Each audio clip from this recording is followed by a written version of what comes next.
adanya di Indonesia ya. Di Indonesia, yang hanya untuk mencetak pemimpin bangsa. Oke. Assalamualaikum warahmatullahi wabarakatuh. Halo semuanya, welcome to Enlighten Podcast by PBI UII. Di podcast ini, kita akan bahas tentang education, arts and literature, and professional development.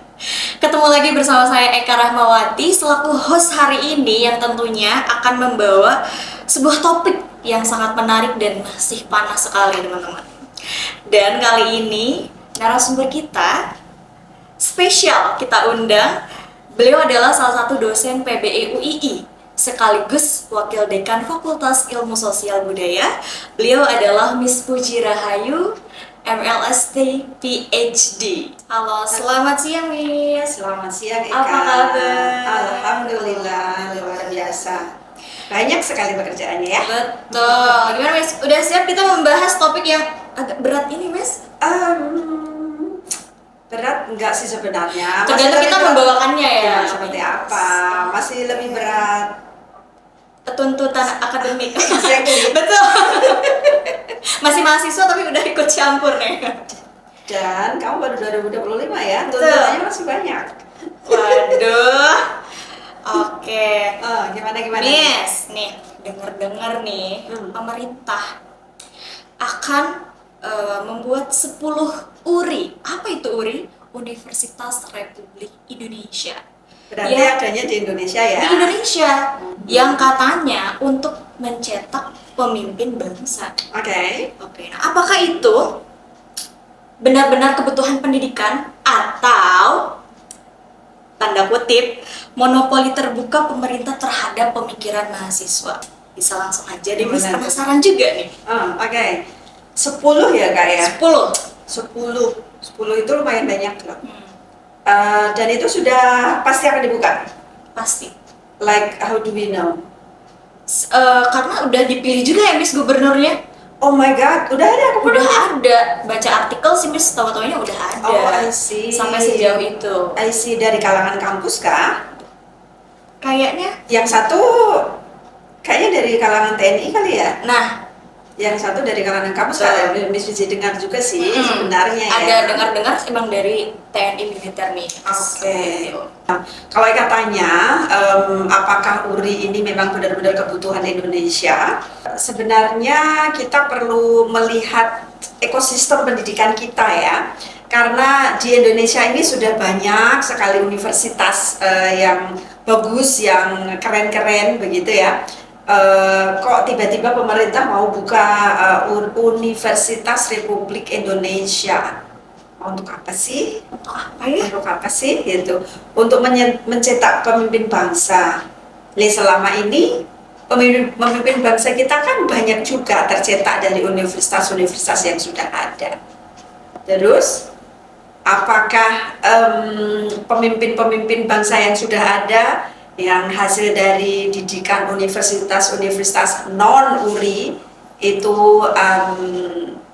ada masalah? Well, kalau ada masalah sih banyak yang ada masalah ya, tapi apakah menjamin kalau didikan URI kemudian tidak ada masalah, kemudian tidak korupsi, kemudian tidak menyalahgunakan wewenang atau sebagainya?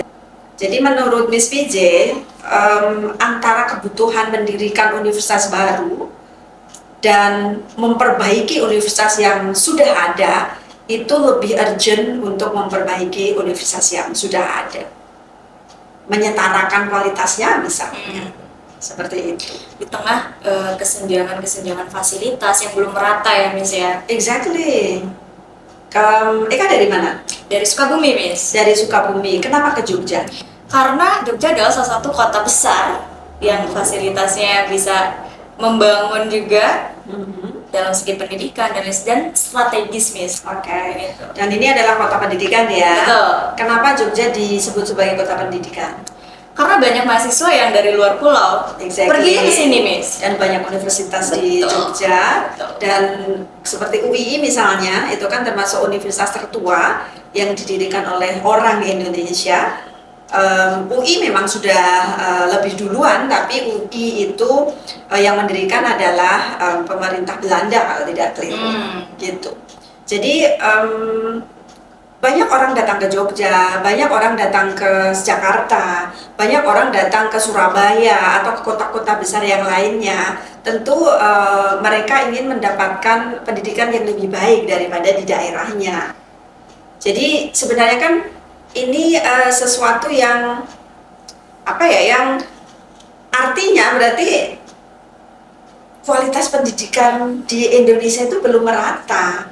Masih banyak sekali yang mengandalkan kota-kota besar, mengandalkan beberapa kota untuk urusan pendidikan ini. Ya kenapa pemerintah tidak memperbaiki itu aja? Kenapa harus membuat universitas baru gitu loh? Betul.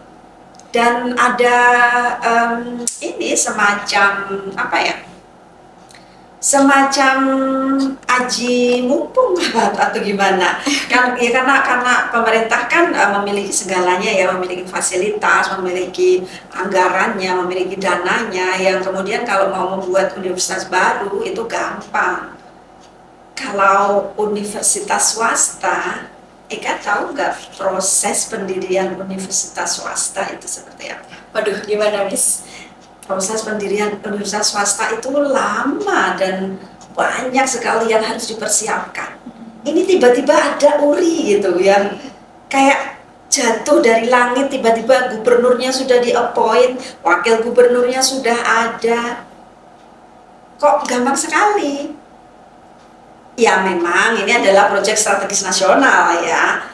Tapi menurut Miss Vijay sih itu kemudian membuat universitas-universitas swasta ini merasa tidak diperhatikan. Not to mention universitas-universitas negeri yang di semi swastakan, yaitu PTNBH. Kita punya banyak sekali itu. Itu perlu bisa kita diskusikan juga sih itu. Semakin meluas ya pembahasannya karena saking banyaknya yang sudah ada gitu. Masalah pendidikan kita ya. Waduh. Tapi kita fokus dulu deh, di URI dulu ya. URI dulu. Karena nih kalau misalkan kita ngomongin tentang UI, dulu kan masa penjajahan ya Miss. UI itu lahir dari semangat perjuangan dan kemerdekaan Indonesia. Semangat apa yang dibawa oleh URI ini yang langsung katanya mau dibikin 10? Seperti itu Miss. Cepat banget ya, Cepat banget. Semangat apa? Menurut Miss sih semangat monopoli kali. Monopoli apa? Monopoli sumber daya, monopoli apa ya? Sumber daya manusia yang mungkin pemerintah ingin sekali para pemuda Indonesia itu memiliki nilai-nilai yang mereka inginkan.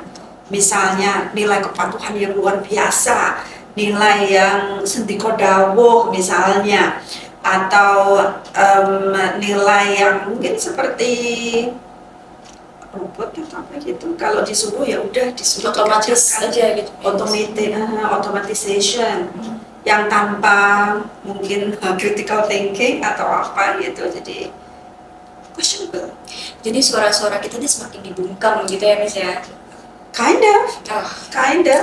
Karena ini seperti misalnya Eka, kalau di level agak bawah kita kan punya sekolah rakyat, kemudian kita ada sekolah Garuda, kita juga ada beberapa sekolah unggulan, andalan, yang untuk masuk di sekolah-sekolah tersebut siswa ini tidak perlu membayar, jadi gratis gitu.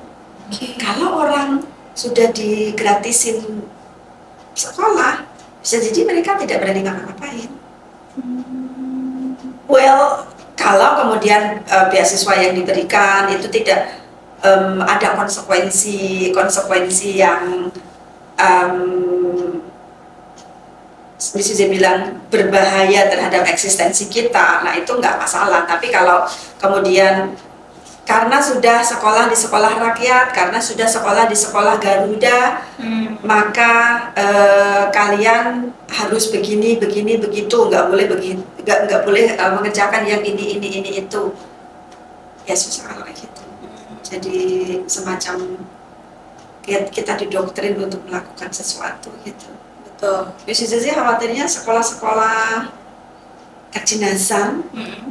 Sebenarnya sudah banyak ya sekolah-sekolah kedinasan itu sebenarnya dalam rangka menurunkan nilai-nilai yang diinginkan oleh pemerintah ke siswa-siswanya begitu kan.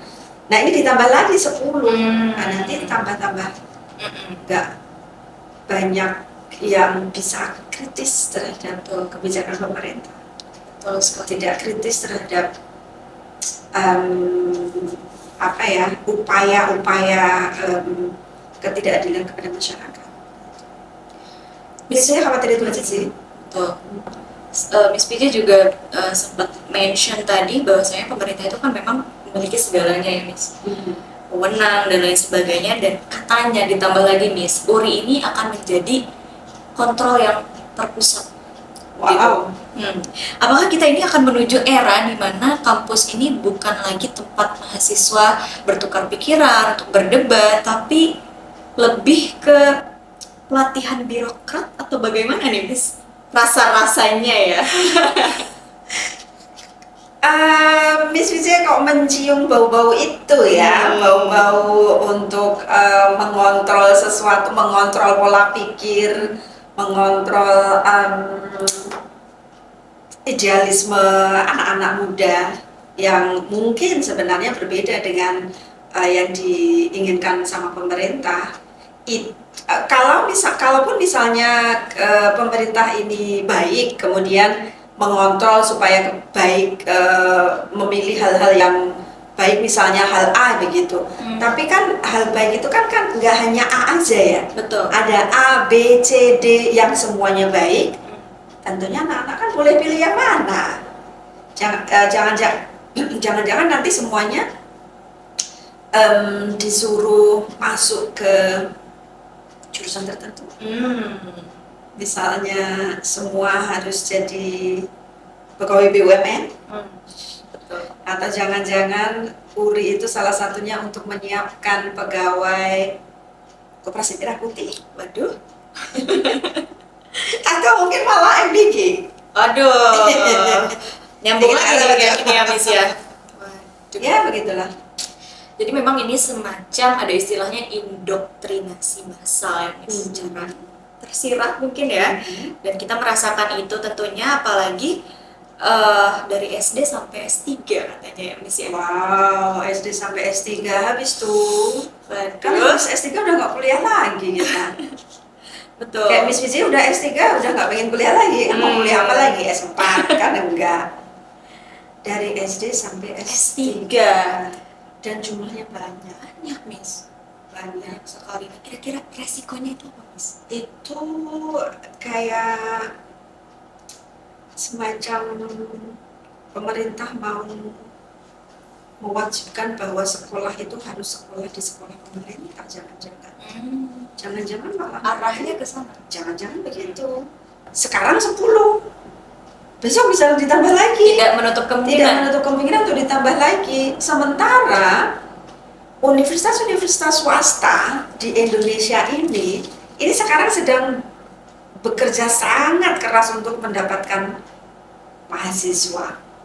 Padahal sebenarnya kan perjuangan universitas swasta ini sudah sangat banyak ya dan sangat besar. Waktu dulu pemerintah tidak mampu untuk menyediakan pendidikan yang bagus untuk semua masyarakat. Universitas swasta ini muncul berjuang untuk membantu. Begitu mereka sudah established, kemudian sekarang rasa-rasanya seperti mau pelan-pelan disuntik mati karena tidak mendapatkan mahasiswa.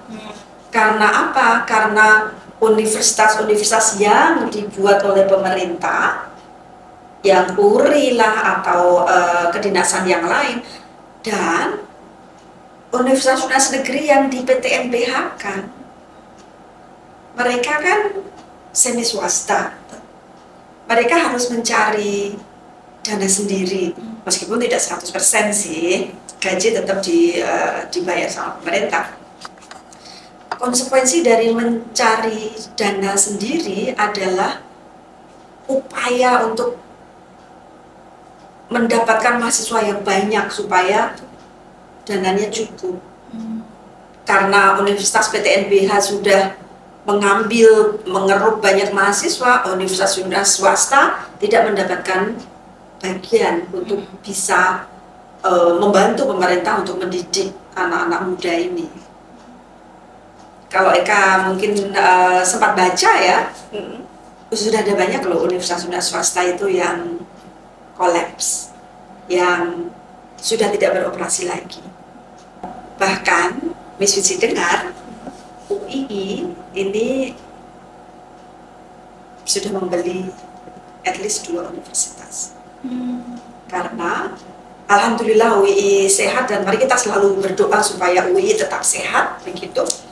Dan diminta untuk membantu universitas lain yang sedang kolaps, yang kemudian harus diselamatkan karena sudah banyak sarana prasarana yang mereka buat, sudah banyak sistem-sistem yang mereka buat. Kalau kemudian cuman dibiarkan untuk mati, sayang sekali.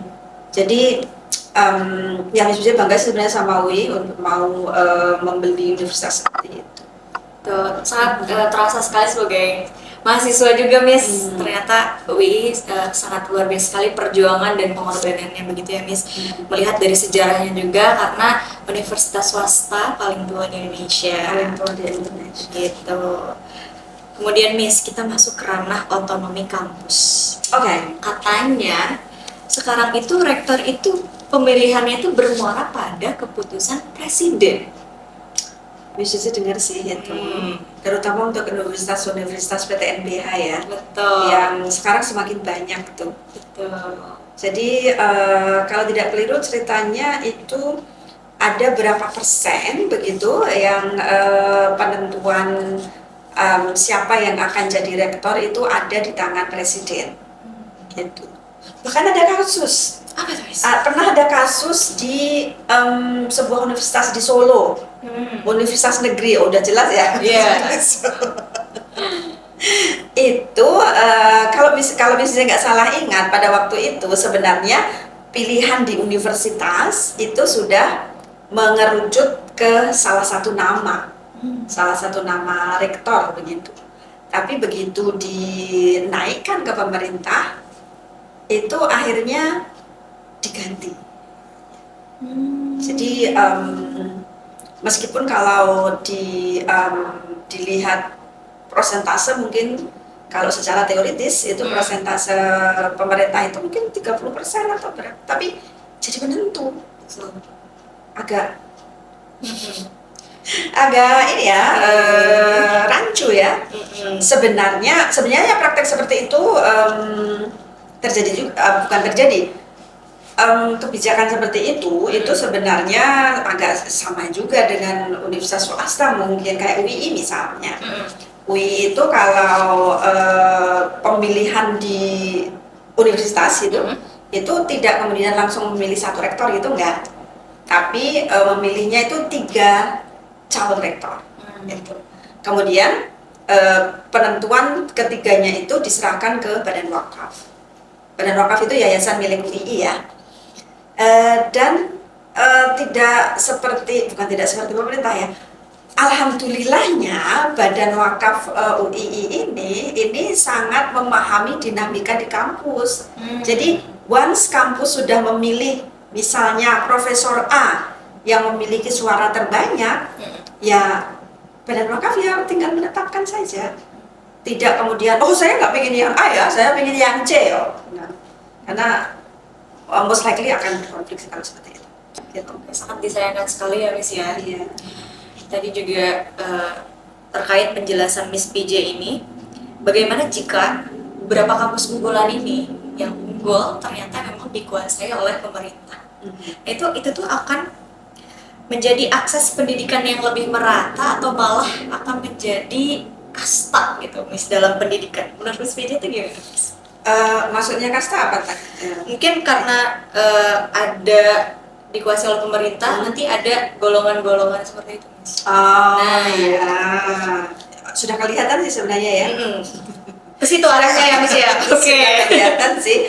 Maksudnya kampus-kampus bagus itu kan memang di PTNBH kan ya. Kemudian penentuan rektornya tidak 100% berasal dari universitas, tapi pemerintah memberikan andil yang sangat besar. Karena sang rektor itu ditentukan atau dipilih oleh pemerintah, most likely bapak atau ibu rektor ini kemungkinan untuk berseberangan dengan pemerintah itu sangat kecil. Kalau pemerintahnya bagus, nggak masalah. Oke. Kalau pemerintahnya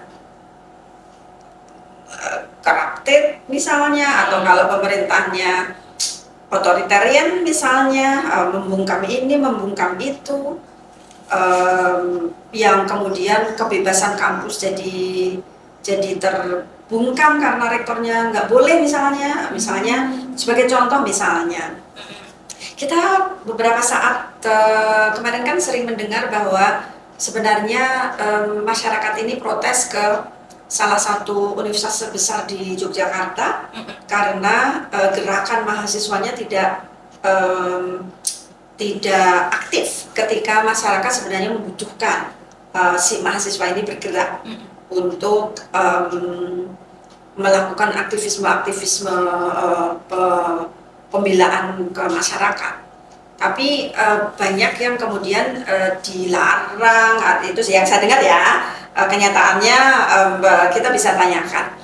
Tapi kita sering mendengar akan ada acara A, misalnya dialog politik atau dialog apa, kemudian tidak diperbolehkan. Itu kan semacam pelarangan dari rektorat gitu kan, yang ada kemungkinan si Pak Bu Rektor ini bisa jadi diperintahkan untuk jangan, misalnya kayak beberapa kasus lah sebelumnya, kayak misalnya dulu pernah akan ada pertemuan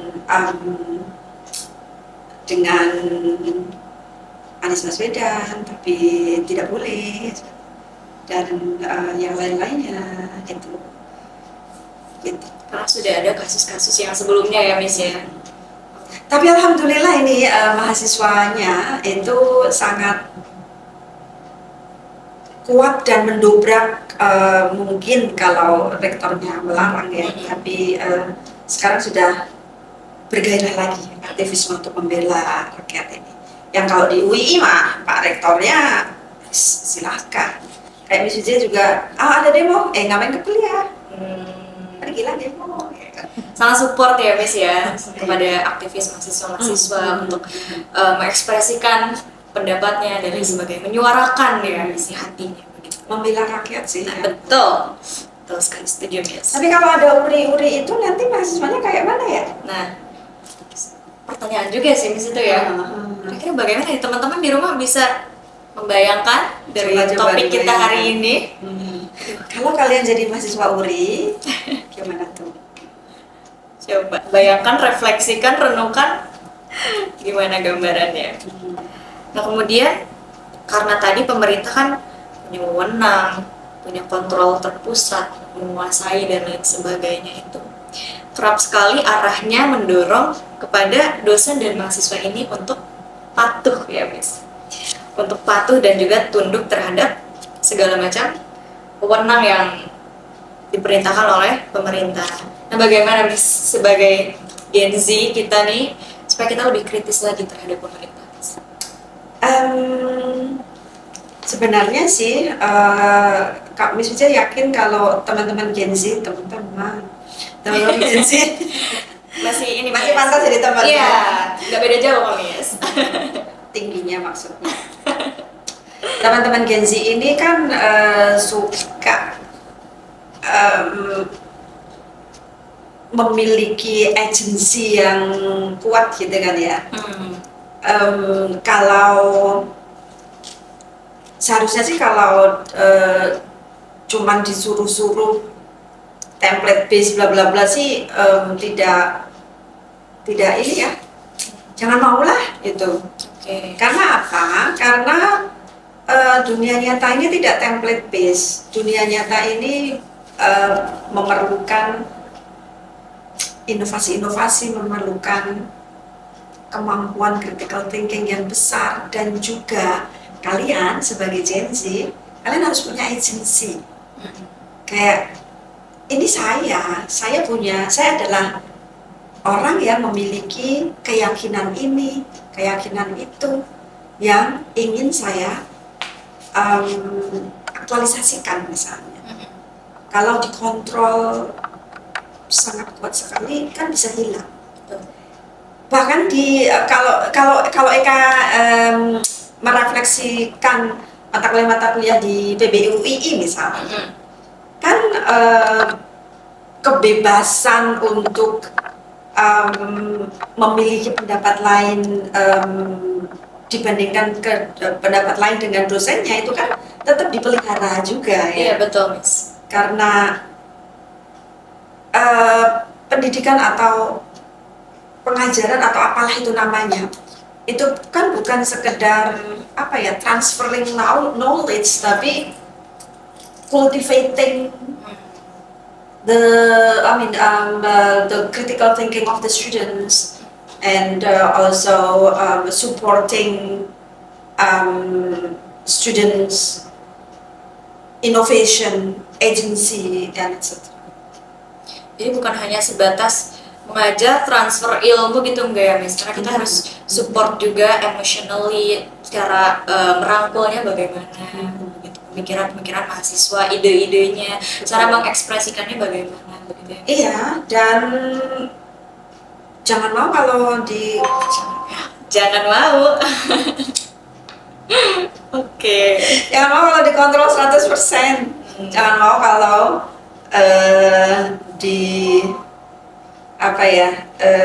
didoktrin oleh pihak manapun sih.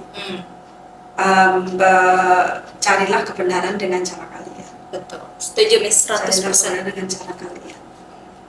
And I know it's challenging, tapi bukankah ada pepatah?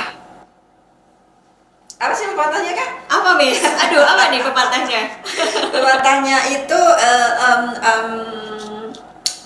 kalau memang enak ya hidup dengan template base. Misalnya kayak gini, mau ngerjakan ini udah ada step-stepnya, plak, resikonya sangat kecil, aman, sejahtera. Tapi ini kan kampus ya, ini kan sekolah, dalam artian mempersiapkan kalian untuk hidup di dunia yang nyata.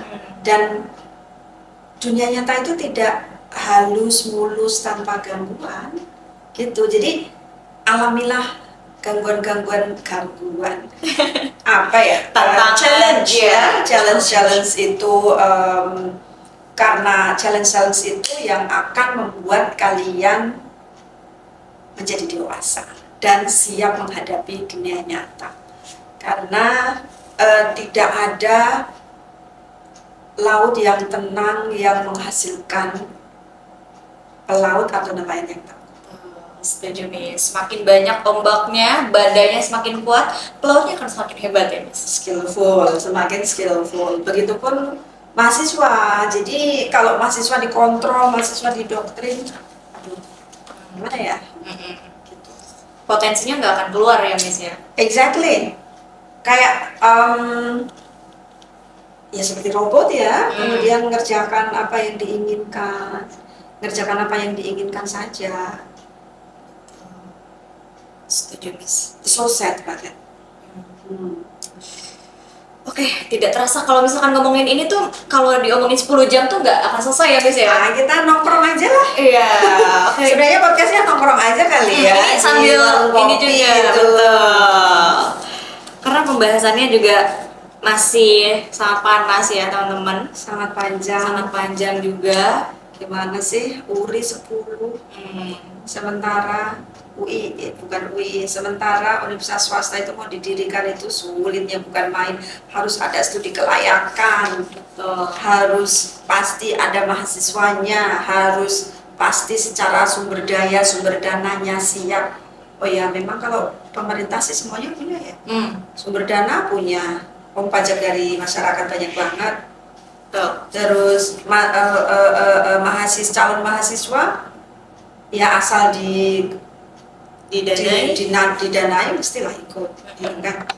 Terus apa lagi? Sarana gampang mereka bisa.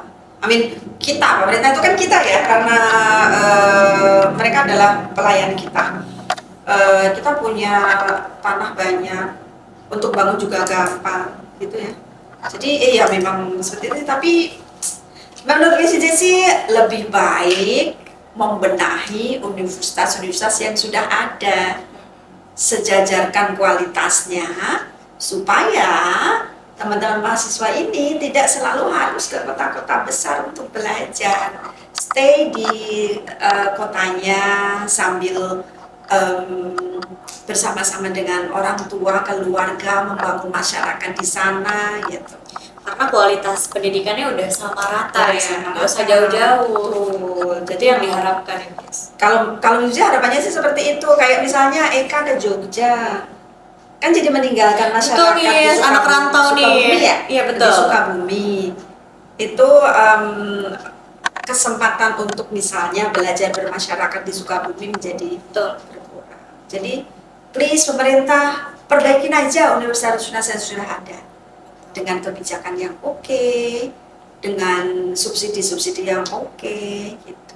Subsidi untuk pendidikan itu bukan investasi bodong. That's what I believe. Oke. Wah, perspektif yang sangat menarik sekali ya, Miss Vijay, pembahasan kita. Waduh. Dan kalau dilihat Miss, ada kaitannya pembahasan kita ini sama topik kita sebelumnya mengenai waktu itu dengan Miss Sari kita membahas terkait bahasa Prancis ini diwajibkan sebagai mata pelajaran baru, Miss. Itu tiba-tiba juga, Miss. Tiba-tiba juga. Yang pada dasarnya semua itu harus ada prosedurnya. Seperti yang Miss Vijay jelaskan tadi, ada kualifikasi, sebelumnya persiapan. Ya karena itu mereka punya wewenang, mereka punya segalanya. Makanya semudah itu, Miss. Itulah monopoli dan kontrol ya. Jadi pemerintah terlalu mengontrol dan memonopoli pendidikan sih. Oke, wah. Tetap harus diobrolin lah itu supaya nggak kebangetan. Betul. Makanya podcast ini tuh hadir karena kita ingin membahas topik supaya lebih terbuka lagi. Betul. Mindsetnya dan bisa menjadi knowledge ya untuk teman-teman yang mungkin agak kurang mengikuti, tapi karena melihat podcast ini jadi tergerak untuk ikut isunya apa nih yang sedang terjadi. Betul. Gitu. And don't take it for granted. Oke. Apa yang diomongin pemerintah itu jangan taken for granted. Karena itu tetap harus kita kritisi. Nah kalau kuliahnya di URI bisa nggak nkritisin? Nah, betul. Begitu. Oke. Terakhir Miss, penutup nih. Dari sekian pembahasan kita dari awal sampai akhir, boleh Miss PJ pesannya untuk kita semua, untuk mungkin untuk teman-teman semua, baiknya seperti apa, caranya bagaimana? Silakan Miss. Oke, untuk teman-teman, sebenarnya tidak hanya teman-teman, jadi siap semuanya. Kontrol pemerintah terhadap pendidikan itu menurut Miss PJ sangat berbahaya. Karena kalau ini sih agak mengkhawatirkan ya, kalau misalnya kemudian nanti banyak sekali universitas itu dikontrol sama pemerintah, mahasiswa-mahasiswa yang kritis itu akan lama-lama akan hilang, dan kemudian pemerintah akan sangat leluasa untuk melakukan apapun yang mereka inginkan. Kalau itu untuk kebaikan sih tidak ada soal ya, tapi kalau kemudian pemerintahnya pemerintahnya sangat misalnya korup, misalnya sangat otoriter, nah itu bahaya tuh. Jadi tetap rawat critical thinking kalian, tetap rawat agensi kalian, bahwa kalian adalah kalian. Kalian bukan orang lain. Kalian yang akan shaping your future is yourself. That's what I say. Oke, baik. Terima kasih banyak Miss PJ sudah membersamai kita di episode kali ini. Seru sekali, Sama-sama. perspektif yang sangat luar biasa. Jadi teman-teman, ini harapan kita bersama bahwasanya pemerintah ini lebih baik fokusnya pada, kalau di pendidikan, pada hal-hal yang memang sudah ada. Fokus di kualitasnya, memperbaiki pemerataan supaya tidak ada kesenjangan dan lain sebagainya, daripada memang harus membuat yang baru dan itu mulai dari awal lagi gitu. Betul. Dan yang baru itu belum tentu lebih baik daripada yang sudah lama.